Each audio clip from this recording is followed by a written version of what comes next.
thing that I always hear is that people like me should go wait in line or wait for our turn. But in many cases, people really can't wait and they're willing to do anything to survive. And in cases like mine, I was raised here. This is the country that I love and know. So there is no line for me. I'm stuck in limbo. I came to the United States from Guatemala when I was 7 years old. My mom thought it was a good idea to bring my brother and I to California, where my father lived. She was an unemployed single mother of four living in Guatemala City. She couldn't get a job because of her age, and she never went to college. So she struggled to pay rent, and when people asked her for money and she couldn't provide it, they threatened our whole family. So that was one of the many reasons we left the country. It's actually really expensive to get a visa. My mom tried it 3 times, and on the 4th time, she was actually able to get a visa for my brother and I. So we took a plane to San Francisco and then moved in with my dad, who is already living here. Hi, my name is August Curtis, and I'm a freshman at Montgomery High School. I think that corporations reap the benefits of illegal immigration as they can pay them less than they would a normal corporation. I feel like American citizens don't understand that the main issue here is that corporations are they're not helping the problem at all. And I think Donald Trump himself has hired illegal immigrants in his own companies. And I also think that many people are confused. They think that there's a big difference between legal immigrants and illegal immigrants.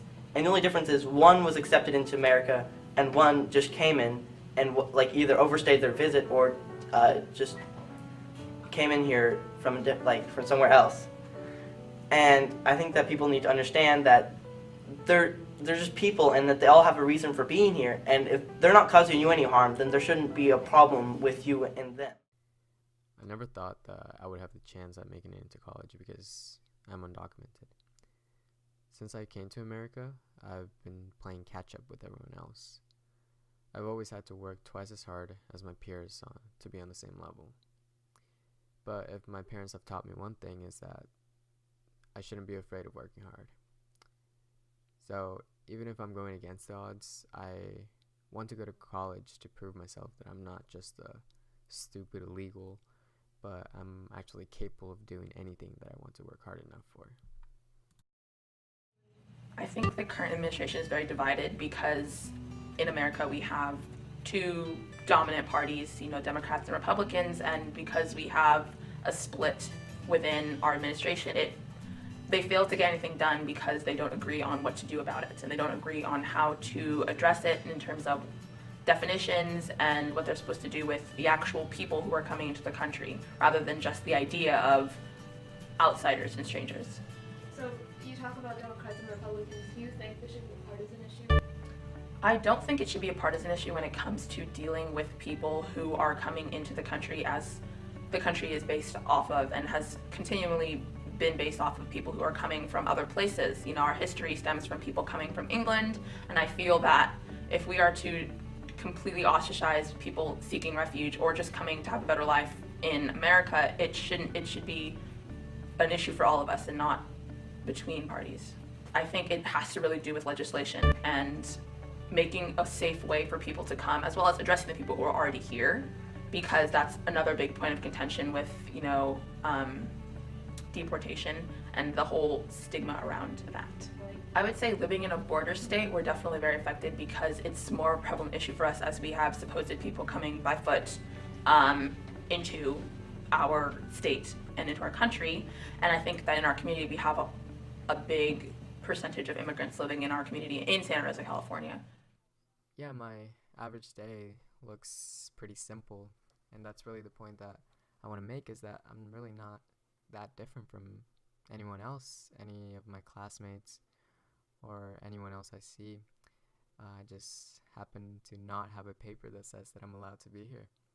But besides that, I wake up, I eat with my mom, then I drive to school, I see my friends and I get to go to class. Then after school, I go to track or cross country. I do that for a couple hours, and then I go home and do a lot of homework. And that's usually Monday through Friday. Saturday and Sunday, I usually have a lot of homework, and I usually like to drive around and go to the beach, go there and read a book. And there's another teacher that I have that I wanted to get a job, and she offered me one, but then I told her that I couldn't because of my situation, and she still found a way to allow me to work, and that really meant a lot to me. Okay, so personal connection. So both my parents are immigrants. Both of them came from India, and neither of them are citizens. My dad is adamant about not becoming a citizen, and my mom has been trying for 4 years. It's not easy to become a citizen in this country because there's a lot of prerequisites that you have to first cover. You have to pass a test. You have to have some knowledge, some of which lots of people here don't even have, which is insane to think about. And then after that, you get put on this wait list, and you just wait and wait. And I remember my mom got a letter in the mail, and she's all like, "I'm a citizen." No, it was a letter that extended her visa, and she was mad. It sucks to try and like get into this like citizenship process because you just get stuck there. It's hard to get past it.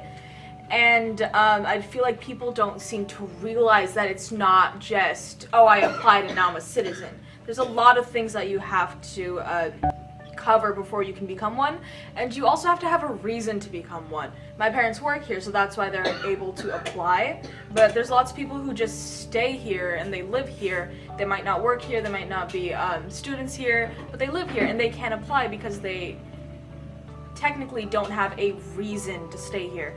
So it's not just a one-dimensional situation, and people need. Immigration is not new in this country. Its history is full of trials and tribulations, injustices and xenophobia. Every wave of immigrants is met with fear and hostility, demonization, and challenge after challenge that we learn to overcome. When things go wrong, immigrants are the scapegoat, and today is no different. Instead of looking for real solutions, we talk about a wall. Instead of hearing each other's stories, we hide and point fingers. Instead of being treated like humans, we are used as bargain chips and political points. Yes, this is a controversial issue, and yes, we have the right to disagree. But we do not have the right to forget about the humans behind the numbers and disregard our human and constitutional rights. I grew up and continue to develop in this country, feel these problems on my own skin, and create my own narrative in this country. My story is not here to create pity. My challenges gave me the skills and strengths to push forward and upward. My struggles gave me the tools and urge to speak up and tell a story that empowers others like me. I grew up immersed with these who have the privilege to have documentation, and I know that what affects me affects you as well. I urge you to take a stand with us, march by our side, vote for our cause, seek justice for all. I ask you to speak, and more importantly, act, so that an American by heart, and more simply a human being, does not have to hide their face in telling their story, in the country that promises liberty and justice for all. I was brought to this country at a very young age. I've been going to school here most of my life, and ever since I can remember, I've been saying the Pledge of Allegiance with most of my friends. And at track meets and cross-country meets, I proudly stand and sing the national anthem with the rest of the people there. And to the republic for which it stands, one nation, under God, indivisible, with liberty and justice for all.